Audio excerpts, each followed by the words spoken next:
ஒரு பகுதி சிறுகதை. ஆசிரியர் மகரிஷி அவர்கள். தனது புக்கக வாழ்க்கையை பற்றி பாமாவிடம் ஒரு நீண்ட கனவு உண்டு. அவள் காணுகின்ற கனவின் அந்தரங்க ஆசைகளை பல்வேறு நிலைகளில் பல்வேறு சூழ்நிலைகளில் சரிபார்த்து கொண்டும் இருக்கிறாள். அவை பொருத்தமாக இல்லாத போது பலரை அவள் மனதளவிலேயே கூட்டி கழித்து பிறகு அடித்து தப்பு போட்டு புஸ்தகத்தை மூடியும் இருக்கிறாள். கதிரேசன் எவ்வளவு அழகானவன்! அவனது எடுப்பான நாசியும் பட்டாளத்து மேஜர் போல் நடையும் தனி கவர்ச்சிதான். ஆனால் அவன் அதிக முன்கோபி என கேள்வி. அவனது தாயார் அவ்வளவாக படிப்பு இல்லை. தந்தை ஓய்வு பெற்ற தபால்காரர். எடுத்த எடுப்பில் இதை அவள் ஒதுக்கிவிட்டாள். சம்பத் அவள் எதிர்பார்த்ததுக்கு மேல் ஆள் குள்ளம். வீட்டிலே யாருமே கிடையாது. 2 சகோதரிகள் மட்டுமே. அவர் ஒரு இர்ரெகுலர். வெளியிலே ஏராளமான நண்பர்கள். எல்லா வகையிலும் தான். இப்படியெல்லாம் பார்த்தால் ஒன்றும் பிரயோஜனமில்லை. இந்த காலத்திலே 100க்கு 100 நல்லவர்களாகவும் நாம் எதிர்பார்க்கின்ற மாதிரியும் கிடைப்பது துர்லபம். கொஞ்சம் ஏறத்தாழ இருந்தால் சரி சரி என்று சரி கட்டி கொள்ள வேண்டியதுதான்.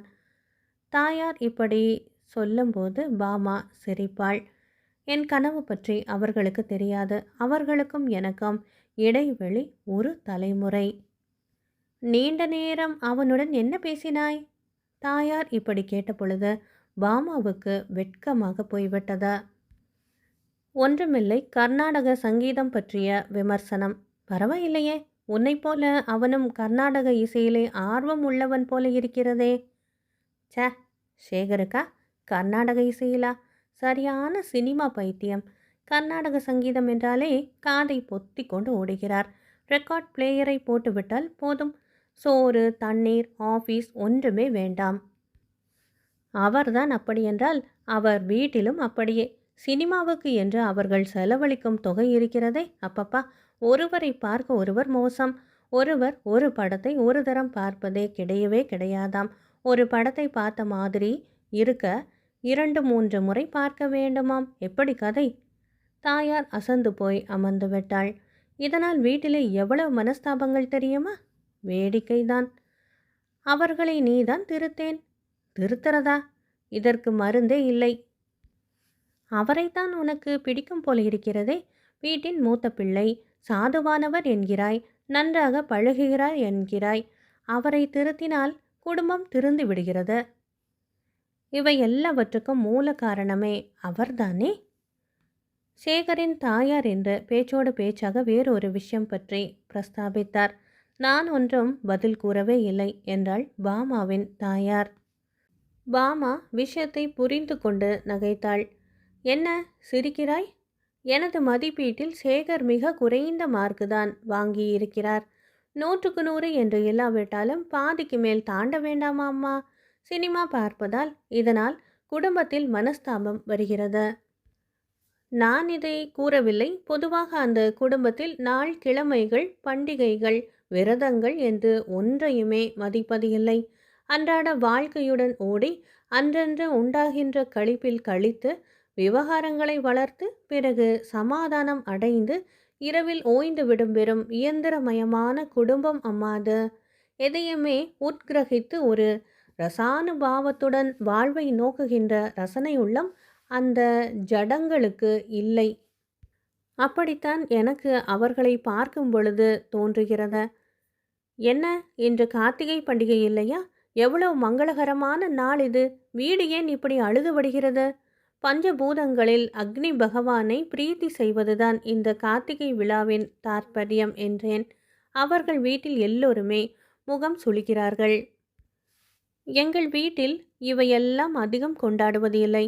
எங்களுக்கெல்லாம் இதிலே அவ்வளவு உற்சாகமும் இல்லை என்று கூறினார்கள். இந்துக்களாக பிறந்து நமது இந்து கலாச்சாரத்தின் மேல் அதிக பற்று இல்லாதவர்களாக இருக்கிறார்களே என்று எண்ணிக்கொண்டேன். அதுதான் போகட்டும். திருவாதிரை அன்று நீ கொடுத்த களியை கொண்டு போய் கொடுக்க காலையில் போனேனே, அவர்கள் வீட்டிலே யாருமே எழுந்திருக்க கூட இல்லை.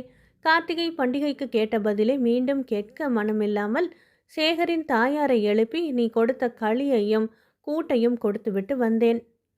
அம்மா, மதமும் பண்டிகைகளும் வெறும் கேளிக்கைக்காக உண்டானவை அல்ல. அதன் அடிப்படை மனிதனின் ஆன்மீக அறநெறி ஒழுக்கம் சீர்மை அடைய வேண்டும் என்பதுதானே. இவைகளை மதிக்காதவர் வாழ்க்கையில் எப்படி நிம்மதி இருக்க முடியும்? பாமாவின் தாயார் நிலை கலங்கி நின்றாள். அவர்களுடன் பழகலாம், அவர்களுடன் பேசலாம், அவர்களுடன் நேயமுடன் இருக்கலாம். ஆனால் அவர்களுடன் சம்பந்தம் செய்து கொண்டு இரண்டர கலக்க முடியாதுமா? என்னால் முடியாது. பாமாவின் தாயார் உள்ளம் பொறித்து போனாள். மேலெழுந்த வாரியான போக்கு உடையவள் என்று தான் எண்ணி வந்த மகளின் மன ஆழத்திலே இவ்வளவு தீர்க்கமான முடிவுகளா? முற்றிலும் அறிமுகமே இல்லாத அவர்கள் வீட்டுக்குள் முதலாக அவள் நுழைந்தாள். எதிர் வீடு. அண்மையில் அவர்கள் அந்த ஊருக்கு மாற்றலாகி வந்த குடும்பம். 10 நாட்கள் தான் இருக்கும். அவர்கள் வந்து பெரிய குடும்பம்தான். எப்பொழுதும் கலகலப்பாக இருந்தது. எண்ணெய் கம்பெனி ஒன்றில் பெரிய உத்தியோகம் அந்த குடும்ப தலைவருக்கு. சாம்பலிங்கம் அவர் பெயர். வாசலில் பெயர் பலகை வந்த 2ஆம் நாளிலிருந்தே பொருத்தப்பட்டு விட்டது. வாமா, எதிர் வீடுதானே என்றாள் அந்த குடும்பத் தலைவி. அவள் குங்குமச் சிமிழுடன் உள்ளே நுழைவதை மலர்ந்த முகத்துடன் வரவேற்ற. ஆமாம் என்றவள், என் அக்காவுக்கு வளைகாப்பு சீமந்தம், குடும்பத்துடன் அவசியம் வர வேண்டும் என்று அழைத்தாள். இப்படி அவள் சொல்லிக் கொண்டு இருக்கும் பொழுதே அந்த குடும்பத்தினர் அத்தனை பேரும் மூலைக்கு ஒரு புறம் இருந்து ஓடி வந்து அவளை சூழ்ந்து கொண்டனர்.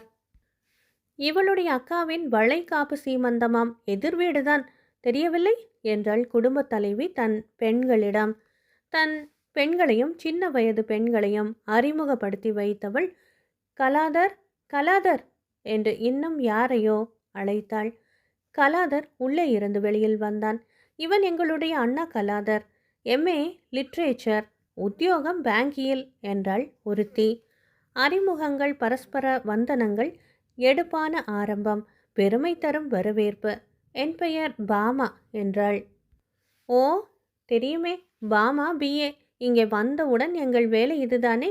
பக்கத்து வீடுகள், எதிர் வீடுகளில் யார் யார் அவர்களுக்கு என்ன வேலை என்று தெரிந்து கொள்வதுதானே என்று சொல்லி சிரித்தாள் இளையவள் ஒருத்தி. நல்ல குடும்பம் அம்மா. எல்லோரும் எப்படி ஒட்டுதலுடன் பழகுகிறார்கள் தெரியுமா? அவர்கள் பேசுவதையும் அந்யோன்யமாக வளைய வளைய வருவதையும் பார்த்தால் வாழ்க்கையில் அதிகமான பிரச்சனைகள் இல்லாதவர்கள் மாதிரி ரொம்ப கலகலப்பாக இருக்கிறார்கள். எல்லோருக்கும் எல்லா விதமான ருசியும் அளவுடன் இருக்கிறத. பரபரப்பற்றவர்கள். அதிலும் அவர் கலாதர் எவ்வளவு அடக்கமானவர் தெரியுமா? அவருக்கு எவ்வளோ விஷயங்கள் தெரிந்திருக்கின்றன. அடே அப்பா, எதையுமே வெளிக்காட்டி கொள்ளாத அடக்கம். அதுவே அவருக்கு தனி கம்பீரத்தை தருகிறத. பாமாவின் முகத்தையே பார்த்து கொண்டிருந்த தாயார் குறும்புடன் நகைத்தாள். பாமாவின் குறிப்புகள் அவளுக்காக மட்டுமல்ல, தனக்கும் தான் என்பதை புரிந்து கொண்டு விட்டாள். சம்பந்தம் பேச பாமா தடை ஏதும் கூறவில்லை. அதுவே ஒரு நல்ல சூசகம்தானே. நேரடியாக பேச்சுக்கள் ஆரம்பமாகிவிட்டன. குடும்ப பெரியவர்கள் அடிக்கடி சந்தித்து கொண்டார்கள். ஜாதக பரிவர்த்தனைகள், இதர லௌகீக விஷயங்கள் எந்த இடத்திலும் எந்தவித மனக்லேசமும் உண்டாகவில்லை. பாமா அதிர்ஷ்டக்காரி. அவள் வீசிய மலர் வளையம் ஒரு சரியான ஆடவன் கழுத்தில் போய் விழுந்துவிட்டது. தான் ஒரு நல்ல குடும்பத்தில் கலந்து விட்டோம் என்கின்ற பூரிப்பு அவளிடத்தில் இருந்தது. ஆனால் அந்த பூரிப்பு சில நாட்களே நீடித்தது. அந்த குடும்பம் பெரியவர் சாம்பலிங்கம் என்கின்ற ரிங் மாஸ்டரிடம் உள்ள அளவுக்கு மீறின பயத்தில் வளைய வருகிறது என்கின்ற உண்மை அங்கே போன சில நாட்களில் புரிந்துவிட்டது. அவருடைய அனுமதியும் அங்கீகாரமும் இல்லாமல் ஒரு சிறு காரியம் கூட நடக்க முடியாது. இது சாதாரணமாக எல்லா குடும்பத்திலும் இருப்பதுதான். அவள் அப்பாவுக்கு பயப்படாதவளா? தன் தாயார்தான் கணவனுக்கு அடங்காதவளா? குடும்ப தலைவருக்கு பயப்படாத குடும்பமும் உண்டா? அவை ஒரு யதார்த்த போக்கிலே இருந்தால்தானே பாந்தமாக இருக்கும். ஆனால் இங்கே அதற்கொரு அளவே இல்லை. அன்றைய சமையல் அவர் சொல்ல வேண்டும். உடைகள் உள்ள பீரோவை திறக்க அவர் அனுமதி வேண்டும். வெளியே போக அவர் அனுமதி வேண்டும். வீட்டுக்கு தேவையானதை வாங்க அவர் அனுமதி வேண்டும். இவை அவளுக்கு அசாத்திய ஆத்திரத்தை கிளப்பிவிட்டன. கலாதர் மூத்த பிள்ளை. அவரும் இப்படித்தானே கட்டுப்பெட்டியாக இருக்கிறார். சாம்பலிங்கம் வெளியில் போனால்தான் அந்த வீட்டில் சிரிப்பொலி கேட்கிறது.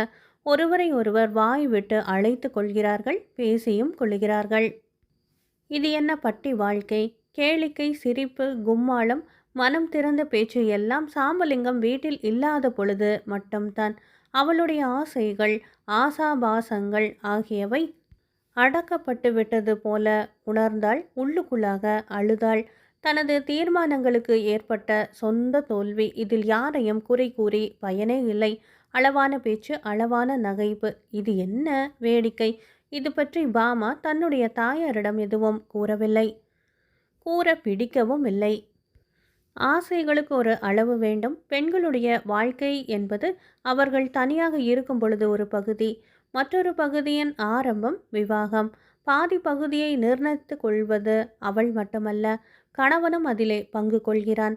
தன் அளவுக்கு மீறின எதிர்பார்ப்புகள் அதீதமானவை என்பதை அவள் புரிந்து கொண்ட பொழுது தன்னிடம் உள்ள தவறையும் உணர்ந்தாள்.